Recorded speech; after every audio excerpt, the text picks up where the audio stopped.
How you doing? Welcome back to Music Industry City's Tuesdays Talkies, where we discuss what's going on in the world of music business. I'm Peter Schwing, and joining me are my co-hosts, Sam Tall, Aisha Damo, Stephanie Carlin, and the Duke. If there's something you'd like to chime in about, please leave those notes in the comments below. So today, we're going to talk about virtual reality in the music world, Trump's music choices has musicians hiring lawyers, how to use the time we've got to really connect with others, and how your belief systems rule and produce results on your behalf. We got a lot to cover, so let's get to it. Last week, Music Business Worldwide reported Napster was sold to Melody VR in a $70 million deal, including $45 million owed to record labels and other partners. Also, Jay-Z's Tidal made VR Concerts bet, buying $7 million in tokens from a $100 million backed Sensorium Corporation. Napster, to the surprise of many, still exists with 3 million users, and Melody VR has acquired them to combine a music library to their video catalog.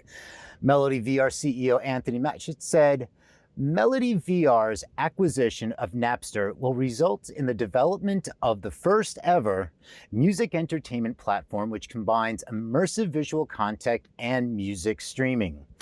In addition to Melody VR, Tidal spent $7 million to acquire access to broadcast their content with Sensorium Galaxy, due to be released next year. Here with his thoughts on this is Sam Tall. Sam, how you doing? Welcome back.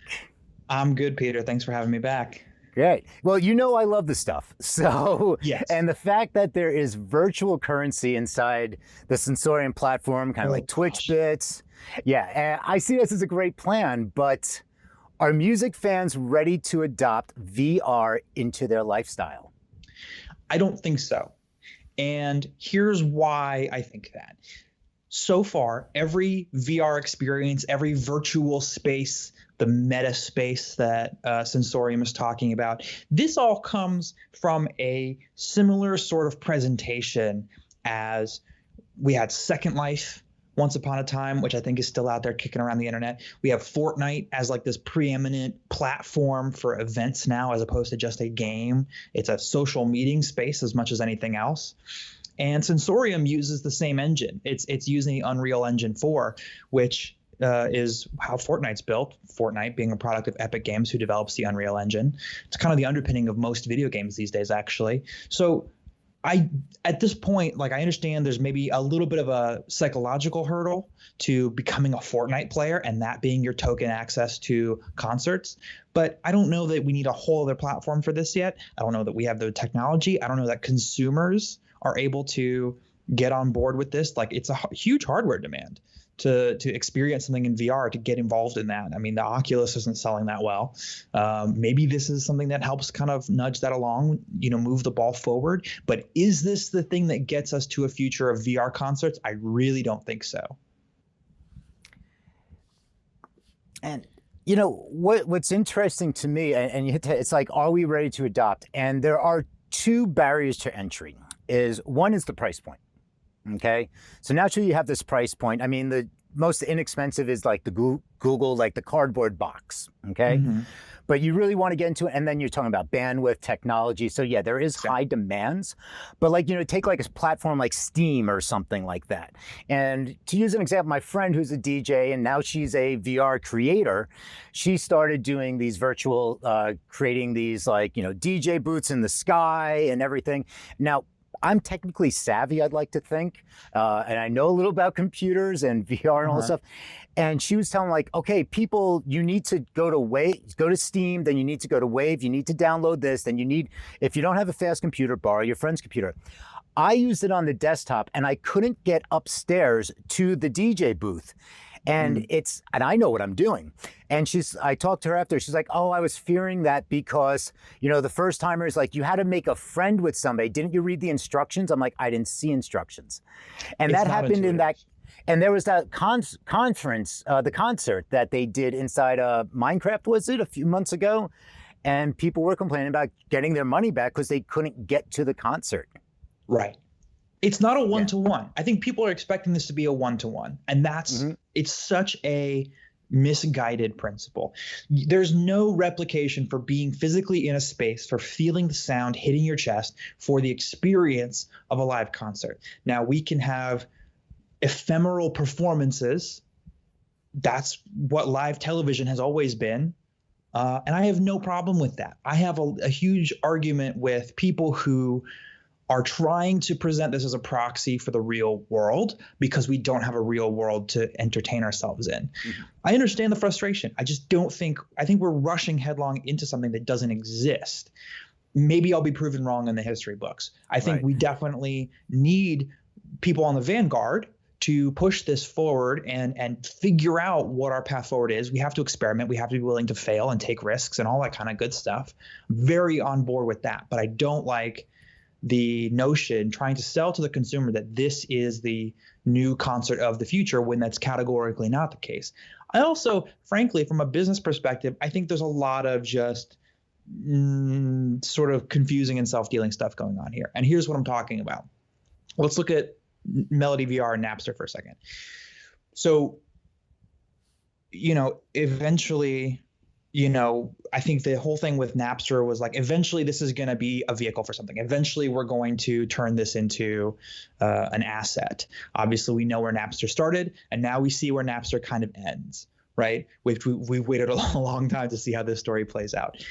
Apparently, with $45 million in payables on their books, I'm sure the ownership was just like ready to unload it.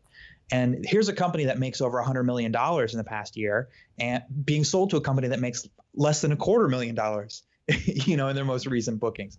So it's like there's clearly like a dumping of a dead asset here. And it's like, here, you think you can do something different with this? You can be the latest owner of Napster. Go for it. Have fun.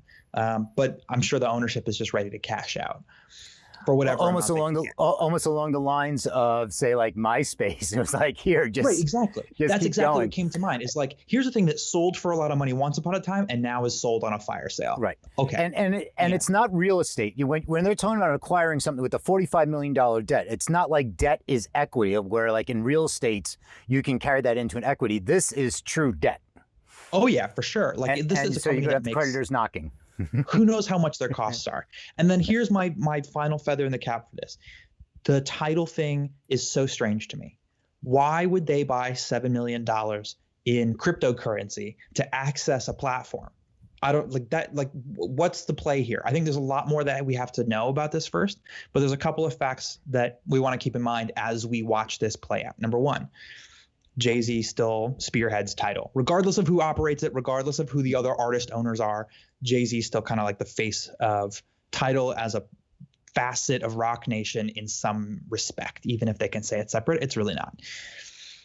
Jay-Z used to be a minority partner in the Nets with Mikhail Prokhorov, who founded this Sensorium startup that's apparently based in LA for some reason instead of Europe. So there's a lot of sort of like buddy, out of one pocket into the other going on. And I get it. That's fine. Everybody's got to find their new venture. I want people to be careful when they look at a platform like Sensorium and a play like Tidal. Tidal's been struggling to compete in the music streaming market since its inception. VR is still not very prime for the market. Mm-hmm. I think artists who can take advantage of a system that benefits them for their own sake, great. Artists who think they're going to be involved as some kind of marquee partner in a new launch of a thing, don't hitch your wagon to a dead horse. That's all I'm saying. All right, and we're going to wrap it on that. And I agree. I mean, and so you have people that have money to play with that it's like, oh, this looks cool. Let's buy a new toy. So, and see where that goes. Exactly. So thanks, Sam. Thanks. Glad to have you back, and we'll see you again next week. All right. So NBC News recently reported on an article titled "Trump's MAGA Music Has Rock and Roll Icons Crying Foul and Hiring Lawyers." In it, they discuss the outrage from musicians such as Bruce Springsteen and Neil Young over their use of music at his conventions. Even the Rolling Stones are filing a lawsuit which states The BMI have notified the Trump campaign on behalf of the Stones that the unauthorized use of their songs will constitute a breach of its licensing agreement. If Donald Trump disregards the exclusion and persists, then he will face a lawsuit for breaking the embargo and playing music that has not been licensed. And here with his perspectives on this matter is the Duke. Dave, how you doing? Chilling, man. Doing well. That was fascinating little blurb right there.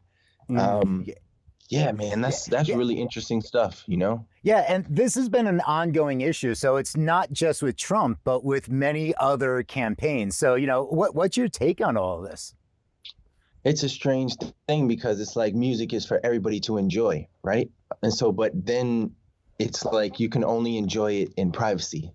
You know what I'm saying? Don't bring that outside. I don't want to see you playing my music outside.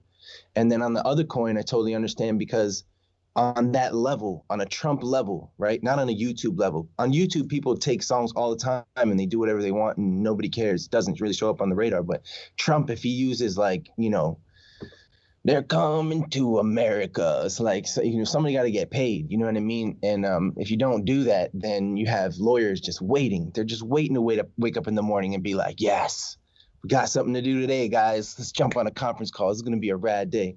So, you got to play the game as it is. But then flipping back to the other side of the coin one more time, that music is to be enjoyed by everybody.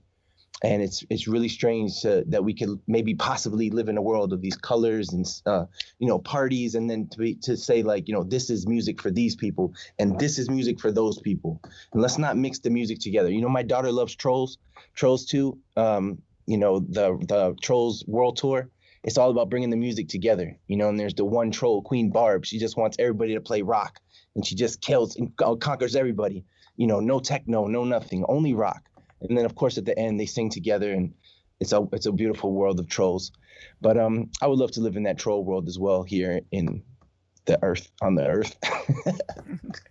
I love it. And so two things there. And first with your daughter, are you familiar with the Finnish band Heavy Metal Saurus?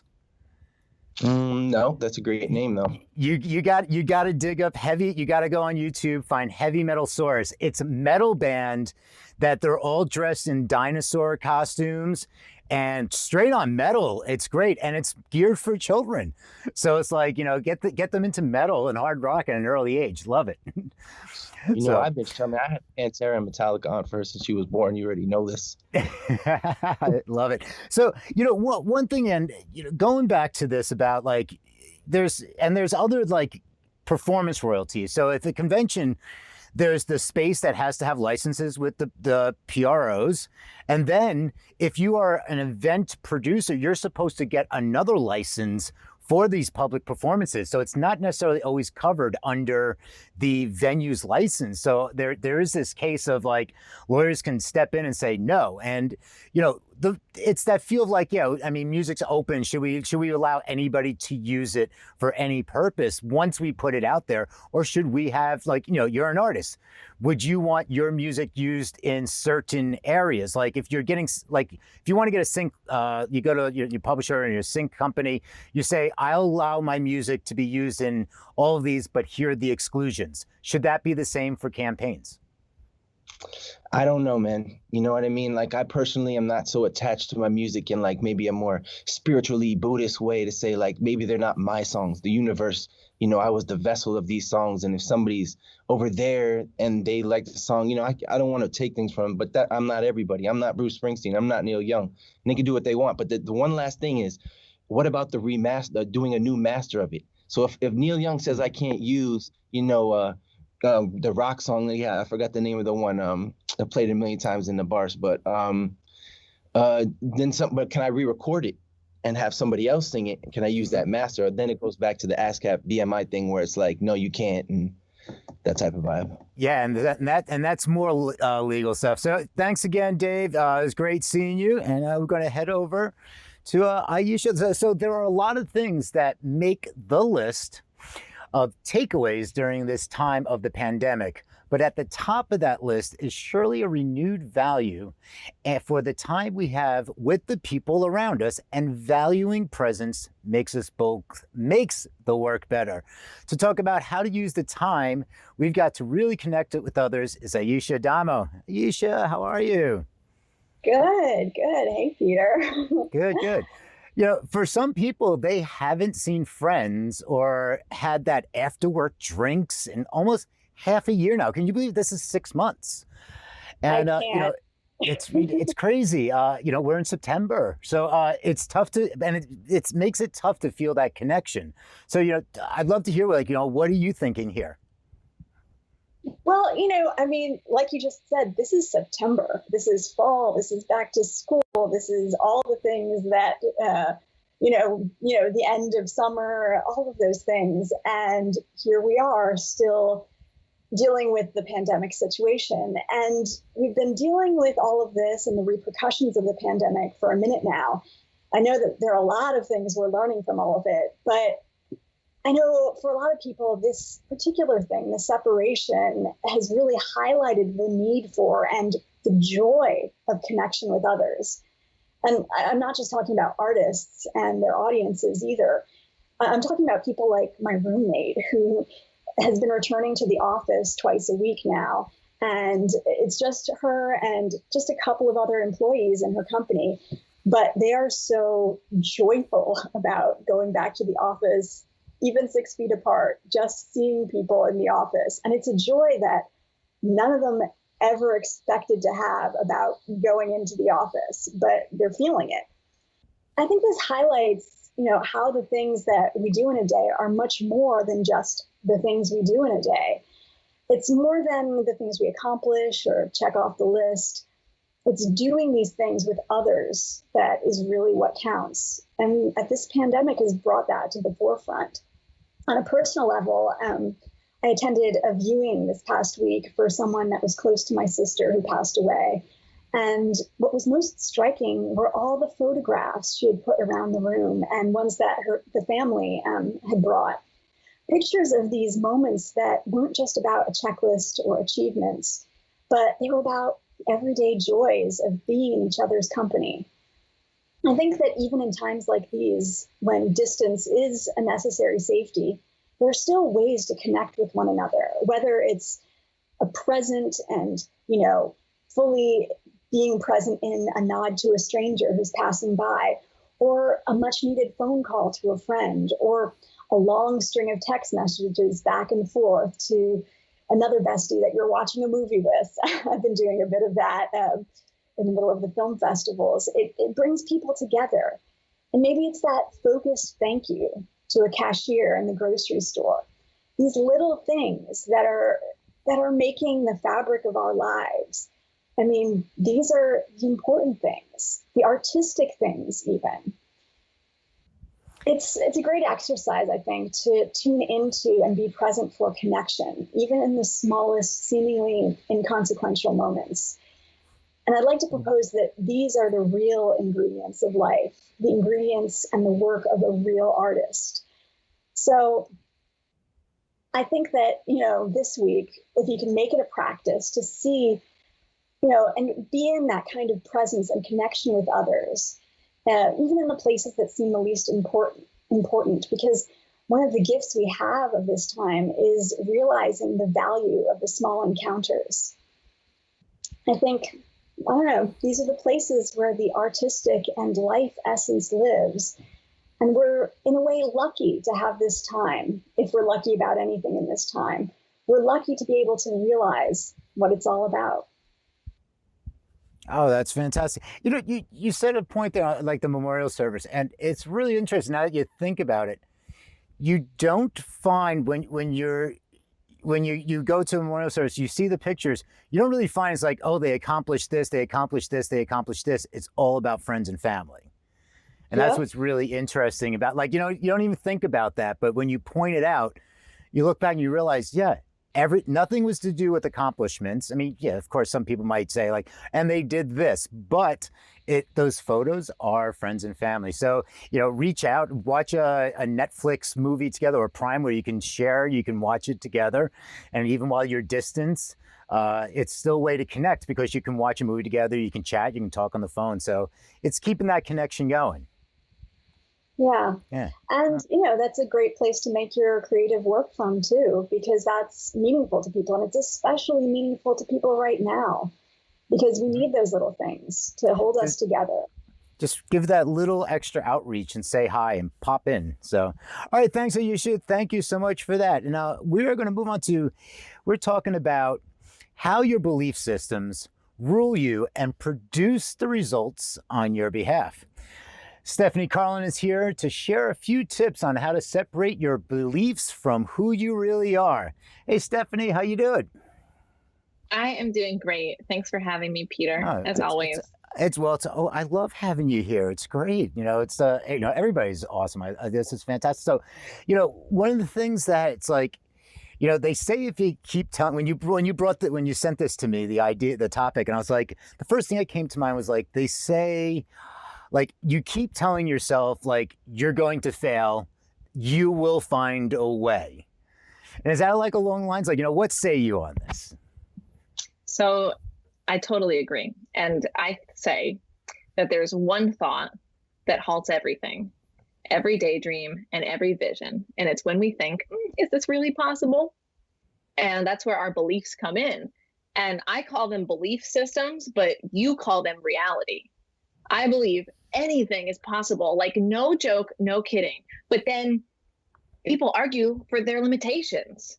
But your beliefs, your limiting beliefs, you don't even question them. They're just your truth. They're just your reality, except that it is an untruth. And, I'm really called to the word freedom all the time. And I just had a client who just scored her first high ticket client as an artist. And she said, now I know why you're always talking about this word freedom. I didn't really like that you talked about this word freedom all the time, but I feel so free. And it's such a deep word when we think about how our beliefs are this like invisible layer of saran wrap that keeps us from grasping our dreams as a reality, where our dreams are right there. And we stop ourselves with some variation of the thought, yeah, but is it really possible? The economy, the blah, blah, blah, like whatever argument you have for your limitation. Well, if you can free yourself from your limiting beliefs, then you can create new realities. And it's the ultimate freedom. And it's why you show up here. I'm talking to the artists here who want to have this career in creative entrepreneurship. You want time freedom, financial freedom, the freedom to impact as many people as possible, the freedom to scale and be spiritually huge as it is your birthright to be. And I bet if you were asked to go to work as an artist in a corporate environment and like do your art in that corporate environment and make twice as much money as you're making right now, I bet you might say no, because you have such a commitment to freedom. And this is where we want to start, in the truth that anything is possible, everything is possible, and your only work is to disappear the beliefs, aka the false realities that are in the way, keeping you from living, breathing, knowing, feeling true freedom on a daily basis. I mean, we want to be on the hunt for the logical reasons why something isn't possible, the excuses, the stories we tell ourselves, the explanations why it won't work, why it's not the right time, why you're not ready yet. See, how you see your artistic brilliance, your art as a business, your art as a vehicle for international change will determine what is possible for you. Because you know how that age-old saying goes, your thoughts become your words, become your actions, become your reality. So I'd like you to take just one reality that you don't like about yourself as an artist or a creator, and I'd like you to fantasize. What do I want this reality to be? It's hopefully currently outside of what you know as possible. And then I want you to speak it like it's the truth and feel the discomfort of altering your reality. Because the truth is, you are 100% responsible for your life. You are 100% responsible for your artistic career, not COVID, not the government, not the venues, not the management, not your Spotify stats, not your YouTube numbers. And it's time for you to own your power and have belief in its profound value. So that's what I think. Right on. Awesome. I mean, it's, people say like, I hear people saying that, when I was doing some, coaching, it's like, they're like, well, I can't do what they're doing. And it's my question is, why not? I mean, they weren't born learning how to do this. They taught themselves, and you figure out that path. And if you see somebody, and I mean, don't compare somebody else's, that's 5 years ahead of you to your day one. But the fact is, they had to take steps to get there. And a lot of times people that are looking to achieve that goal are frightened because they want to go from 0 to 100 in 1 week. And they're wondering why they aren't seeing those results. But it's also those years of grind. But, to keep pushing yourself and believing like, I can do this. I can do this. I just have to go that next step. Well said. All right. Well, then I'm going to leave it at that. So that's it for today. Thank you all for tuning in. If you want to continue the conversation, leave your comments below. And if you find this interesting, hit that subscribe button and ring the notification bell to be alerted about new shows. You can also find us at musicindustrycity.com and on your preferred podcast player. I'm going to work on that alliteration of those podcast players. So thank you again to our hosts, Sam, Aisha, Stephanie, and the Duke. Have a rocking day and see you next time. Peace.